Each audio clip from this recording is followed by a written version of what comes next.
अब हमारे पास एक्सरसाइज है एक, ठीक है। क्वेश्चन नंबर फर्स्ट है इसका science. Select the correct word from the following list and fill in the blanks, ठीक है। तो यहाँ पे हमें एक लिस्ट दी हुई है, जैसे यहाँ पे देखेंगे, यहाँ पे लिखा है float, water, crop, nutrients, preparation, ठीक है। तो इनको हमें क्या करना है, यहाँ ब्लैंक्स दे रखे हैं कुछ, यहाँ पे भरना है। तो the same kind of plants grown and cultivated on a large scale at a place is called, क्या कह रहा है ये, सेम टाइप के जब प्लांट्स उगाए जाते हैं और काटे जाते हैं बहुत ही लार्ज स्केल में, मतलब बड़े स्केल में, तो उसे क्या कहते हैं, उसे कहते हैं क्रॉप, ठीक है। अभी पढ़ा था सबसे पहले, उसे क्या कहते हैं, क्रॉप कहते हैं। यहाँ से क्रॉप उठा के यहाँ रख देंगे। The first step before growing crops is called, पहला स्टेप क्या है, सबसे पहले हम क्या करते हैं, जब भी हम किसी फसल को उगाते हैं तो सबसे पहले क्या करते हैं, सॉइल जो होती है उसको प्रिपेयर करते हैं, तो प्रिपरेशन ऑफ सॉइल हो जाएगा। सेकंड को यहाँ पे लिखेंगे प्रिपरेशन ऑफ द सॉइल, ठीक है। तीसरा है damaged seed would dot dot on the top of water, ठीक है। हमने वो वाला टेस्ट किया था ना जिसमें हमें सिलेक्शन ऑफ सीड करना था, तो उसमें क्या था कि हम पानी में क्या करते हैं, सीड्स को डाल देते हैं, तो जो फ्लोट करते हैं वो वाले क्या होते हैं, वो वाले डैमेज सीड्स होते हैं ना, होलो होते हैं, वो डैमेज होते हैं, किसी काम के नहीं होते हैं। यहाँ पे लिखेंगे फ्लोट, ठीक है, फ्लोट ऑन द टॉप। फिर डी है हमारे पास, for growing a crop sufficient sunlight and dot dot and dot dot from the soil. तो ये क्या कह रहा है, किसी क्रॉप को उगने के लिए सफिशिएंट सनलाइट तो चाहिए ही चाहिए, उसके साथ साथ क्या चाहिए, सनलाइट के साथ साथ क्या होना जरूरी है, यहाँ पे देखो क्या क्या बचा हुआ है, न्यूट्रिएंट्स और वाटर और न्यूट्रिएंट्स दोनों होना जरूरी है, ठीक है। तो यहाँ पे लिखेंगे water and nutrients. Question number 2 है हमारे पास, match items in column A with those in column B, ठीक है। तो यहाँ पे हमने कुछ चीजें दे रखे हैं, इनको हमने क्या करना है, मैच करना है कि कौन से किसके लिए है, ठीक है। तो खरीफ क्रॉप्स है यहाँ पे, तो खरीफ की क्रॉप्स में क्या आता है, फूड एंड कैटल ये नहीं आता, यूरिया एंड सुपर फॉस्फेट ये भी नहीं आता, animal excrete cow dung urine and plant waste ये भी नहीं आता, वीट ग्राम पी। तो खरीफ की फसल कब होती है हमारी, खरीफ वाली फसल कब होती है, रेनी सीजन में होता है ना। तो रेनी सीजन में क्या होता है, पैडी एंड मेज होता है, ठीक है, धान होता है ना रेनी सीजन में, तो इसको यहाँ मैच कर देंगे, ठीक है। दूसरा रबी क्रॉप्स का कब होता है, विंटर सीजन में होता है। तो विंटर सीजन में हमारे क्या होता है, गेहूं होता है, चना होता है, ठीक है, मटर होता है, तो ये सारे विंटर सीजन में होते हैं, तो इसको यहाँ मैच कर देंगे, ठीक है। इसके बाद केमिकल फर्टिलाइजर क्या होता है, केमिकल फर्टिलाइजर क्या होता है, यूरिया और सुपर फॉस्फेट। ये क्या केमिकल फर्टिलाइजर है ना, यूरिया एंड सुपर फॉस्फेट, तो इसको यहाँ मैच कर देंगे। और लास्ट में क्या है, ऑर्गेनिक मैन्योर। तो फूड फॉर कैटल ये तो कुछ भी नहीं है, तो ऑर्गेनिक मैन्योर में ये आ सकता है animal excrete cow dung urine and plant waste, ठीक है। इसी से तो बनता है ऑर्गेनिक मैन्योर। तो this was question number 2। Question number 3 है हमारे पास, गिव 2 एग्जांपल ऑफ ईच, ठीक है। तो हमें एग्जांपल दे रहे हैं कि खरीफ की क्रॉप में और रबी की क्रॉप में क्या क्या आता है, ठीक है। तो खरीफ की क्रॉप में क्या आता है, खरीफ की क्रॉप कब होती है, रेनी सीजन में होती है। तो रेनी सीजन में क्या होता है, पैडी मीन्स धान एंड मेज मीन्स क्या होता है, मक्का, ठीक है। धान और मक्का क्या होते हैं, खरीफ की फसल में होते हैं। और रबी की फसल में क्या क्या होती है, व्हीट, गेहूं एंड ग्राम क्या होता है, चना, ठीक है। तो ये हमारे 2 एग्जांपल्स हैं, ठीक है, दोनों फसल के। क्वेश्चन नंबर 4 है, राइट अ पैराग्राफ, ठीक है। इन पे हमें 4 चीजें दे रखी हैं, इन पे पैराग्राफ लिखना है, खुद से सोच के एक पैराग्राफ लिखना है, ठीक है। तो पहला क्या हमारे पास प्रिपरेशन ऑफ सॉइल है, ठीक है। तो इसमें इसमें हम पैराग्राफ लिख सकते हैं, soil preparation is necessary before grown a pot, ठीक है। It involves tilling and loosing the soil, ठीक है। This allows the roots of penetrate deep in the soil and breathe easily even when they are deep, ठीक है। तो इसका मतलब क्या है कि टाइलिंग और लूजिंग का मतलब क्या है, इसमें मैंने टाइलिंग और लूजिंग दो शब्द कहे ना। तो टाइलिंग और लूजिंग का मतलब क्या है, मिट्टी को, टाइलिंग का मतलब क्या है, पलट देना मिट्टी को, और लूजिंग का मतलब क्या है, जो हमारे सॉइल के पार्टिकल्स हैं उनको अलग अलग करना, ठीक है। इससे क्या होगा, दिस अलाउज, इससे क्या होगा, जो रूट्स होंगी वो सॉइल में डीप तक क्या कर सकेगी, पेनिट्रेट कर सकेगी। पेनिट्रेट करने का मतलब अंदर तक घुस सकेगी, ठीक है। जिससे जो हमारा प्लांट है वो ब्रीथ अच्छे से कर पाएगा, ठीक है। दूसरा हमारे पास sowing the process of putting seeds into soil, ठीक है। शॉविंग क्या है, एक प्रोसेस है जिसमें सीड्स को हम क्या करते हैं, सॉइल में क्या करते हैं, सॉइल में दफना देते हैं, ठीक है। इसका the process of putting seeds into the soil is called showing. The tool used traditionally for showing seeds is funnel shape, ठीक है। जो ट्रेडिशनल जो इसका टूल होता है वो होता है फनल शेप होता है, जिसमें हम क्या करते हैं, बीजों को, सीड्स को रखते हैं और वो हल चलते चलते वो क्या होते हैं, जमीन पे धंसते जाते हैं, ठीक है। Nowadays यहाँ पे लिखा है, nowadays the seed drill is used for sowing with the help of tractor, ठीक है। आजकल क्या है, आजकल के एज में क्या है, जो हमारा सीड्स है वो सीड ड्रिल से, ट्रैक्टर के द्वारा सीड ड्रिल से क्या होते हैं, पेनिट्रेट हो जाते हैं, ठीक है। सीड्स पेनिट्रेट हो जाते हैं जमीन के नीचे, ठीक है। इस वाले टूल से क्या होता है, जो सीड ड्रिल होता है, इससे क्या होता है, एक यूनिफॉर्म डिस्टेंस पे, प्रॉपर डिस्टेंस पे क्या होता है, सीड्स एक दूसरे से प्रॉपर डिस्टेंस पे होते हैं, जिससे अच्छे क्या होती है, अच्छी फसल होती है, ठीक है। थर्ड वन है हमारे पास वीडिंग। तो वीडिंग क्या होता है, some undesirable plants grow along with crop and these unwanted plants are called weeds, ठीक है। जब हमारे फील्ड में जहाँ पे हम खेती कर रहे हैं वहाँ पे क्या होता है, कुछ घास फालतू उग जाती है, ठीक है, जो हमें नहीं चाहिए होती है, उनको कहते हैं वीड, ठीक है। The process of removing these unwanted plants is called weeding. जो ये प्रोसेस है, इनको हटाने की जो हम प्रोसेस करते हैं उसको क्या कहते हैं, अनवीडिंग कहते हैं, ठीक है, वीडिंग कहते हैं, सॉरी। अनवांटेड प्लांट्स को हटाने की जो प्रोसेस होती है हमारी, वो क्या होती है, वीडिंग कहलाती है। लास्ट है हमारा थ्रेशिंग। तो थ्रेशिंग क्या है, the process of separating the grain seeds from the chaff। तो ये क्या बोल रहा है, ये एक प्रोसेस है जिसमें हम क्या करते हैं, सेपरेट करते हैं ग्रेन सीड्स को, किससे, भूसे से, ठीक है। जो हमारे एक प्लांट होता है वो किस तरीके का होता है, इस तरीके का होता है ना, तो ऊपर उसमें सीड्स लगे होते हैं, तो उन सीड्स को हटाने के लिए हम क्या करते हैं, उसे चाप से क्या कर देते हैं, अलग कर देते हैं। तो जो प्रोसेस हम उसको अलग करने के लिए करते हैं उसे हम कहते हैं थ्रेशिंग। क्वेश्चन नंबर 5 हमारे पास, explain how fertilizers are different from manure, ठीक है।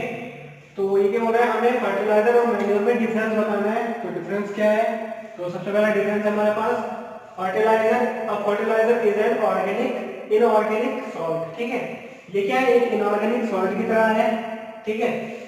तो जो हमारा मैन्योर है, मैन्योर से क्या डिफरेंट है, manure is a natural substance, ये एक नेचुरल सब्सटेंस है, ठीक है, obtained by the decomposition of cattle dung, human waste and plant residue, ठीक है। तो ये किस चीज से बना होता है, ये डिकम्पोजिशन से होता है, कैटल डंग, ठीक है, जो वेस्ट होता है, ह्यूमन वेस्ट हो सकता है, कैटल डंग हो सकता है, गाय का गोबर हो सकता है, प्लांट रेजिड्यू का मतलब जो प्लांट खराब हो चुके हैं उनके वेस्ट से, ठीक है। दूसरी चीज है, ये फैक्ट्रीज में जनरेट होते हैं, ठीक है, इन्हें फैक्ट्रीज में बनाया जाता है, और इन्हें फील्ड में बनाया जाता है। फील्ड में गड्ढा खोद के वहां डाल देते हैं, ये वहां बन जाते हैं। तीसरी चीज क्या हमारे पास, ये कोई ह्यूमस प्रोवाइड नहीं करते सॉइल को। ह्यूमस मींस क्या होता है, जो ब्राउन कलर का होता है एक, ठीक है, और वो क्या होता है सबसे ऊपर वाली लेयर में होता है सॉइल के, ठीक है। तो ह्यूमस की वजह से क्या होता है, ह्यूमस की वजह से क्या होता है, वाटर कैपेसिटी बढ़ती है, ठीक है, टेक्सचर बढ़ता है, ठीक है। तो ये ह्यूमस प्रोवाइड नहीं करता सॉइल को, और ये क्या करता है, ह्यूमस प्रोवाइड करता है, लॉट ऑफ ह्यूमस प्रोवाइड करता है ये, ठीक है।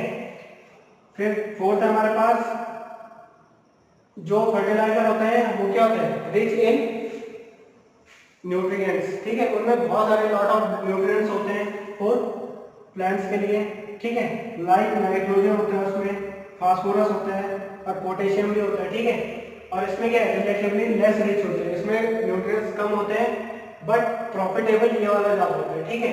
तो ये है difference. This was question number 5। Let's come to the next question. Question number 6 हमारे पास, what is irrigation, describe two methods of irrigation which conserve water, ठीक है। हमें क्या बताना है, इरिगेशन क्या है, और दो ऐसे मेथड बताने हैं इरिगेशन के जिससे क्या होता है, वाटर कंजप्शन होता है, मतलब वाटर सेव रहता है वाटर, ठीक है, ज्यादा मात्रा में वाटर तो वेस्ट नहीं होता, ठीक है। तो यहाँ पे लिखेंगे, तो यहाँ पे हम लिख सकते हैं the artificial method, what is irrigation, the artificial method of watering the plants for assisting in their growth, ठीक है। तो ग्रोथ के लिए हम क्या करते हैं, वाटरिंग जब करते हैं प्लांट्स को, ठीक है, आर्टिफिशियल जब हम खुद से क्या करते हैं, प्लांट्स को पानी देते हैं, तो वो जो प्रोसेस होती है वो क्या होती है, इरिगेशन कहलाती है, ठीक है, उनकी ग्रोथ के लिए, ठीक है, एक टाइम इंटरवल के बाद। फिर मेन सोर्स क्या क्या है हमारे पास, well, tube well, ponds, lakes, rivers हो सकते हैं, ठीक है। दो मेथड कौन से, एक पहला है स्प्रिंकल मेथड। इस मेथड में क्या होता है, it has an arrangement of vertical pipe with rotating nozzle, ठीक है। इसमें क्या होता है, एक वर्टिकल पाइप का एक जाला टाइप का होता है, ठीक है, ब्रेक टाइप का होता है, उसमें क्या होते हैं, नोजल्स होते हैं ऊपर की तरफ लगे हुए, रोटेटिंग नोजल्स, ठीक है। उनसे क्या होता है, जब पानी उनमें आता है तो वो रोटेट करके पानी को इधर उधर क्या करते हैं, फेंकते हैं, ठीक है। तो ये काम के लिए सही है, useful for uneven and Sandy land, जहाँ पे क्या है, थोड़ा सैंडी टाइप का रहता है ना, जहाँ पे पानी की कमी रहती है, वहां के लिए ये मेथड बहुत सही है, ठीक है। उसके बाद है ड्रिप इरिगेशन मेथड। तो ड्रिप इरिगेशन मेथड में क्या होता है, इसमें एक अरेंजमेंट होता है पाइप्स का और ट्यूब्स का, जिनमें क्या होता है, छोटे छोटे होल्स होते हैं, ठीक है, और जो वो होल्स होते हैं वो इस तरीके से फिट किए जाते हैं, तो water plants are by drop just at the base on the root, ठीक है। वो क्या होता है, जो प्लांट्स होते हैं ना, प्लांट्स के रूट्स पे वो इस तरीके से अरेंज किए जाते हैं कि ड्रिप बाय ड्रिप जो होल्स होते हैं वो प्लांट्स के रूट्स पे इस तरीके से लगाए जाते हैं, ठीक है। तो उससे क्या होता है, पानी ड्रिप बाय ड्रिप सिर्फ रूट्स पे ही क्या होती है, जाती है, ठीक है, जिससे हमारा बहुत ज्यादा वाटर कंजप्शन होता है। क्वेश्चन नंबर 7 है हमारे पास, if wheat in sown in kharif season what would happen, discuss, ठीक है। तो ये क्या बोल रहा है कि जब हम wheat को अगर खरीफ के सीजन में क्या कर दें, बो दें, तो क्या होगा, ठीक है। तो बेसिकली wheat जो होता है वो कब होता है, वो रबी के सीजन में होता है, मतलब दिसंबर जनवरी के बीच, दिसंबर से मार्च के बीच में होता है, ठीक है। जब हम इसको अगर रेनी सीजन में बोएंगे तो रेनी सीजन में ज्यादा पानी की वजह से क्या होगा, ज्यादा फसल खराब हो जाएगी, और अगर पानी नहीं भी ज्यादा पड़ा तो क्या होगा, wheat is sown in winter season require less water, ठीक है। तो ये विंटर सीजन में हम उगाते हैं तो इसमें कम पानी चाहिए होता है। If wheat is sown in kharif season, ठीक है, अगर wheat को क्या करें, खरीफ के सीजन में हम बो दें, its production will be decrease considerably, इसका जो प्रोडक्शन होगा वो क्या होगा, कम हो जाएगा, ठीक है, बहुत कम हो जाएगा। इसके बाद है question number 8, explain how soil get affected by there continuous plantation of crop in the field. ये क्या बोल रहा है कि सॉइल जो है हमारी वो कैसे अफेक्ट होती है जब हम प्लांटेशन करते रहते हैं कंटिन्यूअस, ठीक है, एक के बाद एक। तो ये कैसे होता है, जो हमारे हमें पता है कि जो प्लांट्स होते हैं जब हम उनको क्या करते हैं लगाते हैं तो प्लांट्स क्या करते हैं सॉइल से न्यूट्रिशन खींचते हैं, तो न्यूट्रिशन खींचेंगे और अगर हमने उसे क्या किया मैन्योर और फर्टिलाइज करके उसे फिर से फर्टिलाइज नहीं किया सॉइल को तो क्या हो जाएगा उसके न्यूट्रिशन खत्म हो जाएंगे। तो एक टाइम पे ऐसा आएगा कि वहां पे कुछ भी उगाना पॉसिबल नहीं होगा क्योंकि न्यूट्रिशन खत्म हो गए सॉइल के। तो अगर हम बोते जाएंगे तो एक टाइम ऐसा आ जाएगा जब क्या हो जाएगा कोई भी फसल वहां पे नहीं उगेगी। ठीक है, इसलिए हमें क्या करना चाहिए बार बार क्या करना चाहिए न्यूट्रिशन बढ़ाने के लिए फर्टिलाइज और मैन्योर का यूज करना चाहिए। ठीक है, और लिख कैसे सकते हैं हम continuous plantation of crop makes the soil poorer in certain nutrition. ठीक है, तो क्या बोल रहे हैं वही बोल रहा है कि क्या हो जाएगा कम हो जाएगा उसका nutrition as the crop take up nutrition from soil. ठीक है, the soil become infertile it does not get enough time to replenish the nutrients. ठीक है, और जितने टाइम में हम क्या करते हैं प्लांटिंग करते रहते हैं कंटिन्यूअस उतने टाइम में उसे दोबारा फर्टाइल होने के लिए टाइम उतना इनफ नहीं होता है। ठीक है, इसलिए हमें क्या एक्स्ट्रा एडेड लगाना पड़ता है ऊपर से मैन्योर फर्टिलाइजर। ठीक है, क्वेश्चन नंबर 9 है हमारे पास what are the weeds how can we control them. ठीक है, तो वीड्स क्या है जैसे कि मैंने चैप्टर में पढ़ाया था the undesirable and unwanted plants which grow naturally along with the crop. क्या बोल रहे हैं कि जो अनडिजायरेबल अनवांटेड हमें जिनकी कोई जरूरत नहीं होती है वो जो घास फूस होती है बेसिकली घास फूस होती है जो पेड़ में, ठीक है, वो भी फसल के साथ उसे हम कहते हैं वीड्स। ठीक है, तो वीड्स जब होती है तो काफी नुकसानदायक होती है, वो फसल को फिर उतनी न्यूट्रिशन नहीं मिल पाती। वीड्स क्या करती है सारी न्यूट्रिशन ले लेती है सॉइल से। ठीक है, तो the growth of weed can be controlled by adopting many ways. ठीक है, तो वीड को कंट्रोल करने के लिए हम काफी सारे वेज का इस्तेमाल कर सकते हैं। Timing before sorting. ठीक है, बोने से पहले जब हम बीजों को बोते हैं उससे पहले क्या करना टाइलिंग करना। टाइलिंग का मतलब हल जोतना। हल जोतने से क्या होता है कि जो वेड्स होती हैं वो जड़ से भर जाती है। ठीक है, तो जड़ से भर जाएंगी तो फिर से उसे जनरेट होने में काफी टाइम लग जाएगा। ठीक है, तब तक हमारी फसल अच्छी हो जाएगी। Weds can be controlled by using certain chemicals. ठीक है, कंट्रोल इसको कंट्रोल कर सकते हैं किससे केमिकल से भी कर सकते हैं जिसे हम क्या कहते हैं वेडिसाइड्स कहते हैं। ठीक है, chemical are spread in the field to kill the weeds. ठीक है, इस केमिकल को क्या करते हैं पानी के साथ मिला के स्प्रे करते हैं फील्ड में, बट ये थोड़ा ह्यूमन के लिए क्या होता है अच्छा नहीं होता है, तो इसलिए ह्यूमन अपने चेहरे नाक कान को जो भी हमारे क्या पोर्स होते हैं चेहरे पे उनको ढक के तब यूज कर सकते हैं। ठीक है, क्वेश्चन नंबर 10 है हमारे पास arrange the following boxes in the proper order make a flow chart of the sugarcane crop. ठीक है, तो इसमें हमें एक चार्ट दे रखा है बनाने के लिए, इसको हमें रीअरेंज करना है। ठीक है, जैसे नंबर 1 पे है sending crop to the sugar factory. तो सबसे पहले हम क्या करते हैं किसी भी फसल को उगाने के लिए सबसे पहले क्या करते हैं प्रिपरेशन ऑफ सॉइल करते हैं। तो नंबर 5 आ जाएगा पहले, सबसे पहले नंबर 5 वाला बना देना। उसके बाद कौन सा आएगा उसके बाद आएगा प्लगिंग द फील्ड। पहले प्रिपरेशन पहले फील्ड को बनाते हैं ना, फिर हल लगाते हैं, तो ये आ जाएगा 6। इसके बाद कौन सा आएगा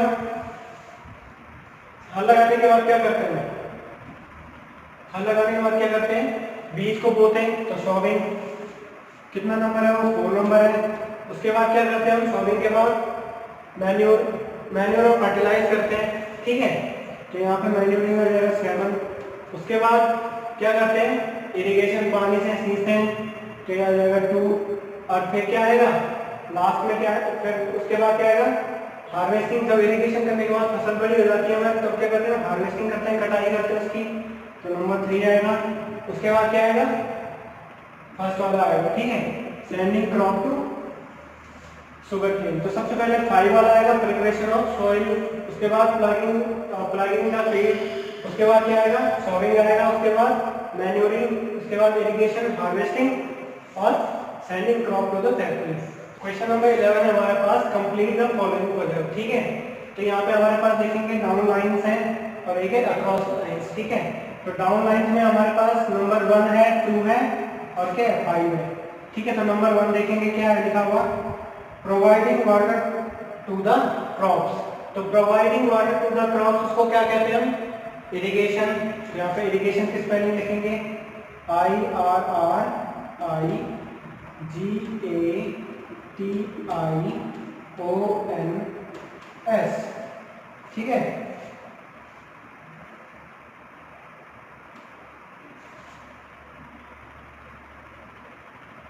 TI यहाँ पे आ जाएगा O, यहाँ पे आ जाएगा N, ठीक है, इरिगेशन। तो इस तरीके से करेंगे। तो नंबर अब 2 क्या है हमारे पास? तो 2 क्या है? 2 है हमारे पास keeping crop grain for a long time under proper condition, ठीक है। क्रॉप ग्रेन को प्रॉपर कंडीशन में रखना, उसे क्या कहते हैं हम? किसी क्रॉप जब क्रॉप हो गए हमारे तो उसको प्रॉपर कंडीशन में रखने कहाँ पे रखते हैं? स्टोरेज में। यहाँ पे लिखेंगे स्टोरेज GE, ठीक है। तो यहाँ पे क्या आ जाएगा? स्टोरेज आ जाएगा। और नंबर 5 है हमारे पास कॉलम में। तो नंबर 5 में क्या लिखा है? Certain plants of same kind grown on a large scale. जब हम सर्टेन कोई सेम प्लांट्स क्या कहते हैं? लार्ज स्केल में एक ही प्लांट्स को हम क्या करते हैं? बो देते हैं, तो उसको क्या कहते हैं? क्रॉप्स। तो यहाँ पर लिखेंगे CROP, क्रॉप, ठीक है। अब अक्रॉस वाली लाइन देखते हैं। तो अक्रॉस वाली लाइन में है नंबर 3 है हमारा, अ machine use for cutting the matured crop. एक मशीन होती है जो क्या करती है? क्रॉप को काटती है, तो उसे क्या कहते हैं? क्रॉप को काटने को क्या कहते हैं? हार्वेस्टिंग। तो मशीन को क्या कहेंगे? हार्वेस्टर।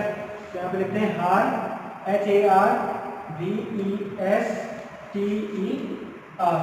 ठीक है, हार्वेस्टर। इसके बाद 4th वाला है हमारे पास a rabi crop that is also one of the pulse, ठीक है।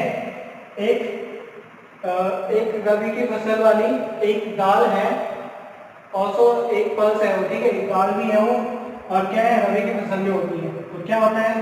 दाल क्या हो सकती है? ग्राम, GRAM, ठीक है। लास्ट वन है हमारे पास a process of separating the grain from the chaff, ठीक है। वो प्रोसेस जिसमें क्या करते हैं? चाप से ग्रेन को अलग करते हैं, उसे हम क्या कहते हैं? विनोइंग। तो यहाँ पे WINNOWING।